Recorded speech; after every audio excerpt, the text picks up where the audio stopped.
The video you're about to watch deals with sensitive topics that YouTube might deem not advertiser friendly. Consider supporting my Patreon and fight the gamer oppression today. What do you have in mind when you think about the 1990s? Dial-up internet, white pants, Super Nintendo, Friends? Well, if you're American, then definitely. However, for people across the Atlantic, in a country newly formed from the remnants of the recently fallen Soviet Union called the Russian Federation, the 1990s were very different. It is a decade that is considered by the majority of Russians to be the worst in its modern history. Economic turmoil and political instability were a huge problem. People who had essentially spent their entire lives under communism have suddenly been put into a capitalist system, where they had no idea how to manage their finances or property, often losing everything in pyramid schemes, shady banks, and other numerous scams. Moreover, the 1990s in Russia were famous for the abundance of criminal activity. The police was very corrupt, the gangs threatened business owners and practically did whatever they wanted to do. Murders, kidnappings, assassinations and racketeering were rampant, and the entire country was caught up in relentless gang wars. We also should not forget the Chechen Wars, during which the Russian government tried to stop the region of Chechnya from declaring independence. Thousands of young Russian men were killed in these wars, and it's one of the darkest pages of modern Russian history. At the same time, the Russian 1990s were characterized by the sudden influx of Western, that is, mainly American, pop culture. Everything from movies, music and foods to technology and new ideas was capturing the minds of the generation. The Russian movies Brat and Brat 2, directed by Alexei Balabanov, are some of the most defining movies of the Russian 1990s. Since their release, these films have become cult classics, making a huge impact on Russian pop culture and even spanning its cultural influence way beyond the post-Soviet countries. Brat and Brat 2 have had major influence and served as the basis for the storyline of Rockstar's Grand Theft Auto 4. I already have a video on the correlations between the Russian movies and the game, so in this video I will not focus on it as much. It is unavoidable, however, so I'm going to mention what GTA 4 has borrowed from the movies when delving more in depth into the movie's storyline. So let's get into it. I present to you Russian movie review Brat. Contains spoilers for both Brat movies.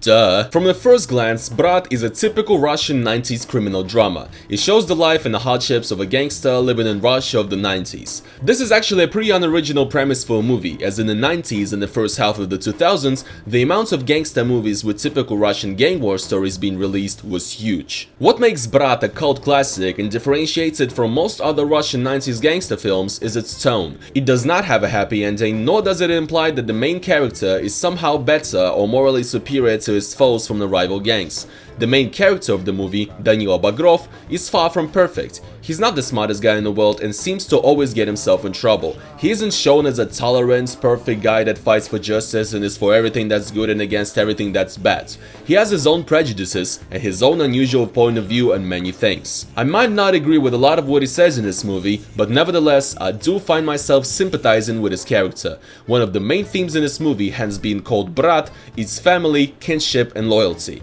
Danila is loyal to his brother no matter what, and will sacrifice anything in order to protect him, which the viewer can't do anything but admire. The movie also doesn't glorify violence and does not contain countless shooting galleries that portray the main character as some sort of superhero. There are barely any action scenes in this movie, and even then most of the deaths happening in the film are shown off screen.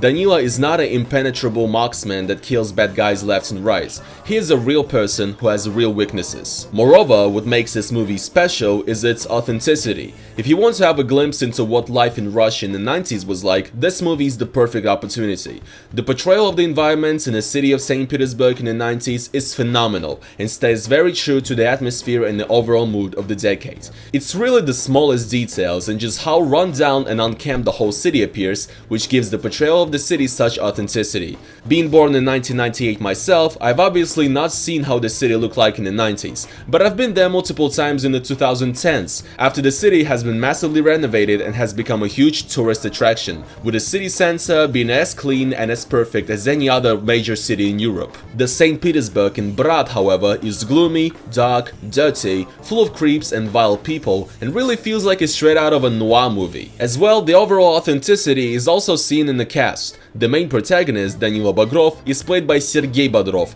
a late Russian actor whose every performance and every movie has pretty much become iconic. If you guys want to truly understand how much of an icon Sergei Bodrov is for the Russian people, he's kind of like the Russian JFK, except that he wasn't even president or anything. This just shows how great of an actor he was and what kind of legacy he left after his untimely passing during an avalanche in 2002. The character that Bodrov is playing almost doesn't even feel like a character. When watching the actor's interviews, he seems to have the exact same personality as he did on screen in Brat. It truly feels as if the actor is playing himself, and even the similarity between the names of the actor and the character, Bodrov and Bagrov, is an obvious nod to the similarity of their personalities. Oh, and the movie also has 100 on Rotten Tomatoes apparently, so that's that. So what is Brat all about? The movie starts out with the main hero, Danilo Bagrov, who's wandering around somewhere in a random small Russian town, having recently finished his service in the Russian army. Danilo ends up on a shoot of a music video by a popular Russian band from the 90s called Nautilus Pompilius. Funnily enough, every single piece of soundtrack in this movie is also songs by this band. Moreover, there are multiple scenes of Danilo going into music stores and buying their CDs. There's also a concert scene where Danilo goes to see the bands, and even the band's frontman himself appears in multiple scenes of the movie. You know what, I'm low-key starting to think that this entire movie was just a huge advertisement for the band. Or I guess maybe the director just truly loved them and knew the frontman, so who knows. Anyway, Danilo ends up messing up the shoot of the music video and gets in a fight with the bodyguards at the shoot, ending up in a police station. Danilo is let go with a small warning and comes home to receive some scolding from his mother. Лучше бы в армии остался. Тут-то тебя, дурака, скорее убьют. Ты все железки свои включаешь. Подохнешь в тюрьме, как отец твой непутевый. So relatable. This is just how Russian mothers be, you know? Danila's mom tells him that his older brother, Victor, who helped raise Danila and was sort of a father figure to him, now lives in St. Petersburg and is supposed to be kind of a big deal here. Danila sets his way to St. Petersburg in order to meet with his brother. And here's our first GTA 4 correlation. Nico also went to the US in order to meet his cousin, who was supposed to be kind of a big deal in America. The only difference being that Nico goes to a completely different country. Don't worry though, Danila actually will go to New York in Brat 2. But let's not get ahead of ourselves here, okay? We find out that Victor works as a hired gun for the mafia, while Danila is just walking the streets of gloomy St. Petersburg and looking around. Victor works as a hitman for a major gang leader named Krugly. We immediately learn that Krugly orders Victor to kill a rival gang leader. Victor is asking for more money than usual, and Krugly's relationship with Victor becomes tense, as Krugly starts feeling like Victor is trying to play him and orders his men to constantly watch over him. Krugly, in my opinion, has probably been a huge inspiration for the character of Vlad in GTA 4. They are both Russian mobsters that love to say humorous Russian proverbs. Anyway, я говорю про капусту. Зачем нужно жрать капусту, если есть картошка? Бери ношу по себе, чтобы не падать при ходьбе. Let's get back to our main character. Danila's first contact with one of the Russian gangs happens when he sees an old man at a flea market being harassed by a mobster. Что, по полтинничку теперь? С тебя, гнида синяя, с тебя сказал. А ты как думал? Налоги. Так я же еще ничего... Товар конфискую. Я еще ничего не продал. Сказал конфискую, понял? Yeah, stuff like this used to be pretty regular in the 90s. The mobsters would basically go around collecting ransom for pretty much anyone they saw. Similar things often happened with businesses. Mobsters would literally hold small business owners at gunpoint and force them to give the gang a cut of the business's earnings for some bogus protection.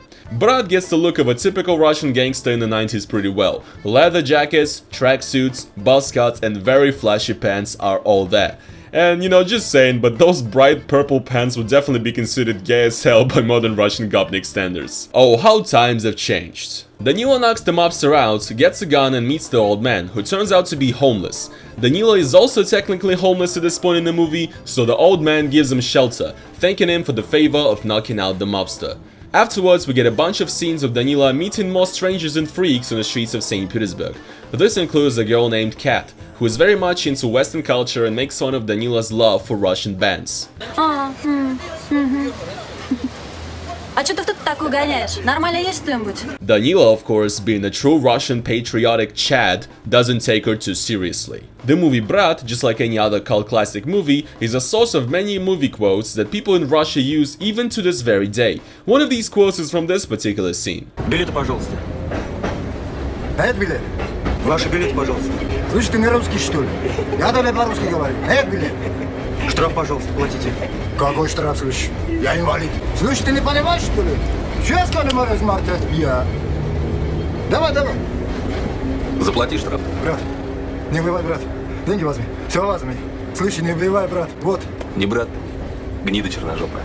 I've heard so many people use this quote in real life. It's a pretty racist quote on the surface, but many people use it with a different meaning. My dad, for example, always used this quote when talking about a person he just can't get along or agree with on an ideological level, about a person that he just doesn't get. But of course, as well, a lot of people remember and use this quote in a context when they're annoyed at and are trying to insult an immigrant hailing from Central Asia. Racial tensions are a real thing in Russia, although they are very different and can be compared to what it's like in the US. Danila finally comes to Victor's address and reunites with his brother. Victor gives Danila some money and tells him to rent a flat for himself and get some better clothes. Reminds me of GTA 4 again, when Roman told Nico to hit up "Новинки последней моды" in Hove Beach to get some new threats. And well, Danila does get some new clothes, and I gotta say, he be looking kinda fresh though. Victor essentially lies to Danila and claims that he's just a businessman that is not affiliated with any gang activity whatsoever. Victor tells Danila that Chechen, the gang leader that Krugly ordered Victor to kill, is threatening his non-existent business and is collecting ransom from all the Russians at the flea market.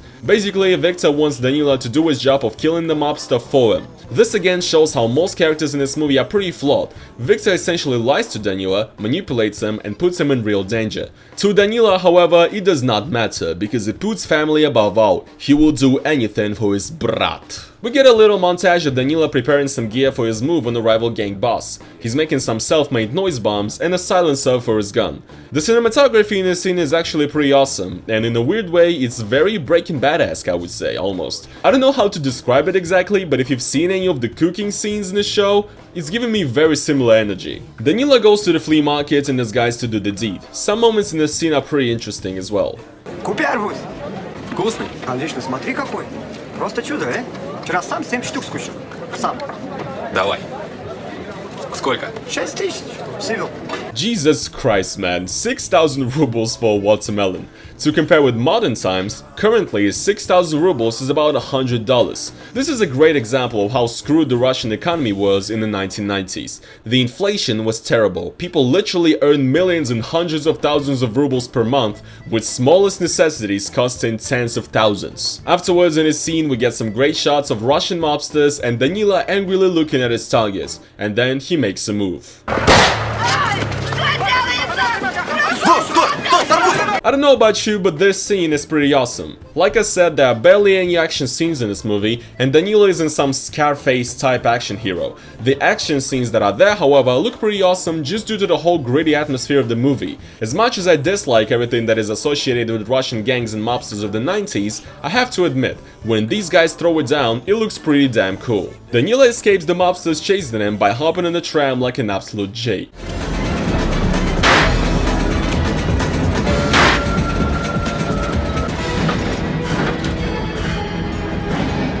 The woman driving the tram tries to help him, but Danila says that he will get back at her later. Afterwards, our hero spends some amount of time being sick and wounded, while the old man that Danila helped earlier in the movie helps and treats him. Krugly tracks down the woman that drove the tram the day Danila ran from the mobsters, and questions her on whether she knows anything about him or where he went. The woman tells Krugly that she doesn't know anything, and she technically is not even lying. Krugly, however, threatens her and says that if she was indeed lying, then he will find and punish her. Later on, Danila finally gets better and meets her. The woman's name is Sveta, and in my opinion, she's one of the more interesting and moral characters in this whole movie. She's an incredibly strong woman in her mid-40s who has been dealt a bad hand in life. She lives with an abusive alcoholic husband that beats her, but despite everything, she just keeps pushing on. Danila and Sveta seem to have an actual genuine connection, and just this scene, I just love everything about this aesthetic. These old-ass Chinese puffer jackets that came from God knows where that I've seen on people when I was a kid,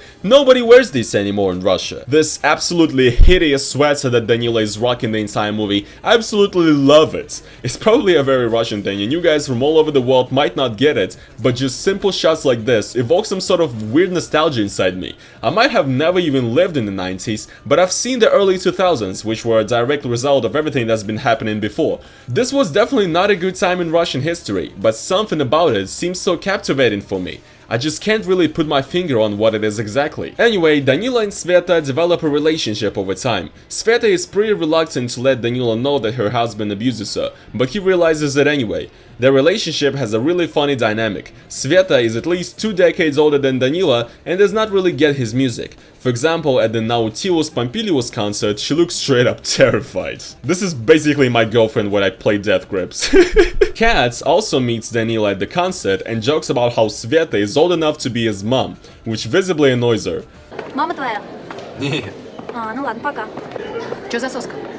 знаком. This all doesn't matter though, as Danila becomes some sort of beacon of hope in Sveta's pretty miserable life. It's great to see her light up like this. Danila even buys her a VHS player, for God's sake. You guys probably don't understand this, but if you had a VHS player in the 90s in Russia, you were basically fucking God Almighty, and you were rich, you were set, okay? VHS players in Russia at that time were crazily expensive and could cost multiple average monthly salaries, so this is kind of a big deal. Danila also eventually meets Sveta's husband on accident, beats him and tells him to never come here again, even taking his apartment key. After the whole Sveta arc stops for a little while, the next scene in the movie is just one of the funniest and the one I actually have a lot to say about. Danila wants to party and he hits up Kat, the heroin chick that loves all things Western. They end up hanging out at the club and then end up in some apartment smoking a bunch of weed.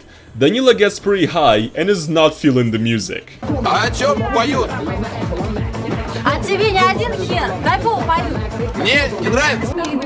Он мудак, Наутилуса прется. Yeah, that is already pretty funny, and you know, the song that they chose for the scene doesn't really help, right? It's the absolute classic known as Max Don't Have Sex With Your Ex, but a band called Erotic. Get it? I mean guys, don't get me wrong, this song slaps, it's a banger, but still. What follows next, however, is also one of the movie's biggest bra moments, and one of the most memorable scenes for most Russians. Музыка твоя своя американская. Говно. Musique? Ah, la musique. Elle est très bien, excellent. J'adore. Ну чё споришь? Тебе говорят говно музыка, а ты споришь. Musique? Да и сами вы. Скоро всей вашей Америки кирдык. Мы вам всем хоть рожь устроим. Чё ты к нему пристал, француз вообще? Пошли. Какая разница? This particular moment in the movie is pretty divisive and is a real conversation starter. After all, it shows a very particular attitude of many Russians toward the United States. I've recently made a video on such a term as vatnik, which refers to Russians that are xenophobic and who pretty much hate the West and all the values it stands for. The kind of people that blame all Russia's misfortunes on the US and Europe and are fans of Russian imperialism and are basically dreaming of taking over the entirety of Eastern Europe and creating the second Soviet Union. You know, we've all met those types of guys, right? Well, saying something like real soon the US is done for to a person that is not even American is a pretty close-minded and vatnik thing to say. But again, let's look at it from the viewpoint of the film's authenticity. Danila is a simple guy from a small town somewhere in the middle of Russia in the 1990s. He has served in the army, lived in a broken home, and overall has not had any opportunity to experience the so-called Western culture or travel the world. These are exactly the kinds of people that become obsessed with defending their own country and the idea of Russians' inherited mission to be their opposition to the US and to be a force that should clash with the evil forces of the West. I mean, think about it. Why would Danila as a character be sympathetic or friendly to the Americans, the Jews, or whoever else? Тебя как звать-то? Гофман. Еврей, что ли? Немец. А то евреев как-то не очень. He's obviously very different from a city girl like Katz, which hangs out with foreigners, smokes weed and listens to techno. Danila's politics should not coincide and mesh with somebody like me, a Russian libtard that grew up consuming products of Western culture and media. The cornerstone of my ideology is that Russia should stop its aggressive foreign policy that ruins the country's economy, lowers its position in international relations, and destroys the financial situation of its citizens simply for some territorial gain. Someone like Danila thinks otherwise. Russia should prevail over the rest and strive to defend the Russian people, and the means don't matter because it's the right thing to do. It's pretty obvious that Alexei Balabanov, the director of the movie that wrote these characters, in his beliefs was very close to Danila. The second movie, for example, has that famous Crimea line. Вы мне, гады, еще за Севастополь ответите. I'm jumping ahead to the second movie here, but I have to provide this for context. In this scene, Victor kills a Ukrainian mobster and says how the Ukrainians also will get their payback for taking Crimea very soon. Many people see this scene as sort of prophetic, as in 2014 Crimea was annexed from Ukraine by Russia, an event that I'm not really a fan of because it damaged our economy and did severe damage to Russia's perception in the global community overall. We're seen as an aggressor now. People who were fans of the annexation of Crimea, of course, celebrate this line and praise the director for including it. I'm definitely not with them, but that does not ruin my enjoyment of these movies. Personally, that's just not what these movies are to me. They're not a story of a strong Russian warrior, but a story of an honest man fighting for his family and his values. My politics are very different from the creators of this movie, but I choose to not let that ruin my enjoyment of it, as I feel like these things can be separated from each other. I love these movies, even if I don't agree with everything being said in them. Alright, let's get back to the story. Danila gets a call from Victor asking him to do the brother a favor by doing some gangster errands instead of him. Danila comes to the meetup location and teams up with two gangsters, presumably from Krugly's gang. The mission is to kill or capture a certain person. Danila and the gangsters arrived at the needed apartment, but the target isn't present. Only his friend, who tells the gangsters that the target apparently went to the store to get some vodka. Yeah, classic Russian moments. You know, if in the very American movie Pulp Fiction, Marcellus Wallace went to the store to get a coffee, leaving Vincent alone, then in Brat, the target at hand definitely had to leave to get vodka. The gangsters and Danila are waiting for the target to arrive. However, instead of the target, a stranger knocks on the door. He seems to have confused the apartment building floors and becomes a hostage. This moment is also pretty funny. День рождения, скажи. А? День рождения. Да. День рождения у меня! Yeah guys, they're getting the noise complaints. Russia is probably the only country in the world where gangsters also have to deal with noise complaints just because the walls of Soviet commie block buildings are not soundproof at all. After some more time, there's another knock on the door. Danila prepares to capture the guy knocking on the door, opens the door, and the person knocking turns out to be Vyacheslav Butusov, the frontman of the band Nautilus Pompilius, which provided the soundtrack for the movie and whom Danila is a massive fan of. You see what I was referring to with all this band product placement now, don't you? Danila is starstruck and decides to just abandon his mobster crew and go upstairs to check out where the band leader is going. Danila just walks in and ends up in a party full of Russian rock stars of the 80s and the 90s, and at this point we understand that the guy that the gangsters are holding hostage downstairs was probably coming to this party as well. Danila sits there for a while and just enjoys the music. It's a pretty sweet moment. After some time, Danila goes back downstairs to check on what's going on. When he walks in, the gangsters are already finishing off everyone in the apartments. Danila takes a gun from one of the gangsters and suddenly decides to kill them, after which he tries to calm down the director.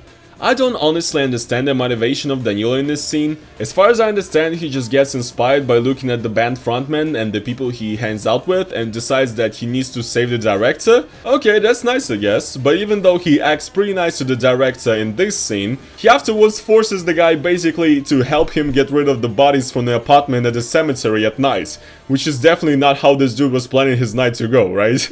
I honestly think it's pretty funny how this scene is supposed to show how Danila is pretty compassionate and can empathize with people, but then he literally makes the guy dump dead bodies in the cemetery at night. Kinda fucking ruins the effort of being so nice to the guy, doesn't it? Anyway, at this point in the story it is now obvious that Danila and Victor are now enemies of Krugly. Krugly is trying to find Danila and decides to pay Sveta a visit with his mobsters. Krugly asks Sveta if she knows something about Danila's whereabouts, and she tells him that she doesn't know anything about him at all, which is technically actually true. Krugly, being the sick man that he is, just like he once promised to, punishes Sveta by letting his thugs rape her. But this to me is also another very clear parallel to the story of GTA 4. In the game, Vlad, who as we know is essentially inspired by the character of Krugly, threatens Roman Bellic by constantly hitting on his fiancée Mallory, which creates a similar sort of dichotomy between the hero and the villain that poses danger to the hero's love interest. In the meantime, Danila also gets in trouble. An assassin is sent out to kill him, and Danila just barely survives the encounter, with his MP3 player saving him and acting as a bulletproof vest. Afterwards, Danila decides to visit Sveta and sees her in a horrible state. This is the moment where Danila realizes that he needs to get rid of Krugly. Krugly finally captures Victor and holds him hostage in order to lure Danila in and deal with him. Krugli forces Victor to call Danila. Danila is bright enough to guess that there's something fishy going on and prepares for an ambush. He buys a double-barrel shotgun from an old guy that lived next to his rented apartment, improves it with another Breaking Bad-esque montage, and gets on his way to save his brother. Danila arrives at the apartment and kills Krugli and his men. Victor is in a state of shock, crying and genuinely thinking that Danila is pissed enough at him to kill him. Danila, however, forgives Victor for lying to him and getting him into this mess. After all, he's his blood brother. The only one he's got. Прости, брат. Не стреляй. Пожалуйста. Не убивай меня. Брат. Не стреляй. Ты брат мой. Ты же не вместо отца был. Я ж тебя папой называл. Danila gives Victor a little money and tells him to go back home and give it to their mother. I really love this scene. It shows that family really is the thing that matters the most, no matter what happens. Moreover, at this point, Danila becomes the older brother. Victor is helpless and broken. Danila caresses him, calls him down, and tells him what to do next. Even though Victor is older than Danila in age, Danila is a much more honest, strong, and moral man. This again really reminds me of GTA 4. Roman Bellic is technically older than Nico, but Nico is the one that ultimately becomes the older brother and takes care of Roman, forgiving him for lying to him and having the brother's back no matter what. After saying goodbyes to his brother, Danila decides to leave town. Before leaving, however, Danila wants to take Sveta with him. When Danila arrives at her apartment, he walks in right on her abusive husband, beating Sveta. The husband tries to fight Danila, but Danila shoots him in the leg with a shotgun. Sveta jumps to help her husband. Света, Давай, стреляй! Всех убей, ну? Ты же у нас крутой. Чего тебе стоит человека убить? я за тобой. У меня деньги есть. Уедем. Уходи, я сказала. И не приходи сюда больше. Не люблю тебя. I really love this scene. It really sucks to be Danila in this moment, and it really is some Stockholm Syndrome bullshit on Sveta's part, but this moment is a real reality check for Danila. You can't really go around killing people and walk away with a perfect life in front of you. People that you love will abandon you and lose respect for you because of these things. This is exactly what makes this movie unique. The ending is really bittersweet and makes you think. Also, the cinematography and the music in the scene are pretty amazing. Before finally leaving town, Danila decides to also say bye to the homeless guy from the beginning of the movie and to say bye to Kat. Danila offers them both some money, but the homeless guy rejects it. Kat doesn't. Funnily enough, these scenes honestly kinda remind me of how closer to the end of Red Dead Redemption 2, the main character, Arthur Morgan, tried to basically become a charity worker or something and give away his money to everybody that he knew who might need it in order to redeem himself. Danila also feels some sort of guilt, realizes that he fucked up and made the woman that he loved hate him, and tries to give his money to everyone he knows and who might need it. The last thing we see in the movie is Danila walking in the middle of a forest covered in snow somewhere in the city outskirts. I mean, come on man, put on a hat or something. I know you're depressed and all, but it's pretty cold out here. Anyway, Danila hitchhikes the truck, gets in and tells the driver that he's going to Moscow. And credits. So yeah, that's pretty much everything Brat has to offer. I'm personally a much bigger fan of the second movie, as it tells the story of Danila going to the US and is overall just more exciting, has a better, more diverse soundtrack, and overall is the better movie in my opinion. Brat 1 is still pretty epic though. It became a cult classic, it is one of the most 90s Russian movies ever, and if you're interested in how Russia came about to be the country that it is now, and if you want to feel the atmosphere of the 90s in Russia, or if you just like gritty criminal dramas in general, then I definitely recommend you giving Brat a watch. It's pretty easy to find uploads of it with English subtitles online or even on YouTube. And once again, had Alexei Balabanov not come up with the idea for this movie back in the 1990s Russia, then GTA 4 as it is now would probably not exist, as both movies are huge inspirations for the setting and the plot of the game. And that is some big cultural contribution. So yeah guys, that was my Brat movie review. Hope you guys did enjoy this video. This was actually my first movie review ever, so I'm just trying out, so if it's a little bit sloppy, I apologize. I'm just trying to, you know, get the hang of it. And yeah guys, if this video does well, if it gets a lot of likes, a lot of great feedback or whatever, I'm gonna make a review on Brat 2. And as well, maybe some more Russian movies in the future. We'll see about it. And yeah guys, thank you so much for watching this video once again. If you guys did enjoy it, please make sure to slap that like button on it. And as well guys, make sure to check out my Patreon link down in the description. I suffer a lot from demonetization on this channel. Pretty much every single of my videos get demonetized, so I would gladly appreciate it if you guys would support this channel, support my crafts by donating to my Patreon. I would really appreciate it. Yeah guys, thank you so much for watching this video, and I will see you guys in the next one. Peace.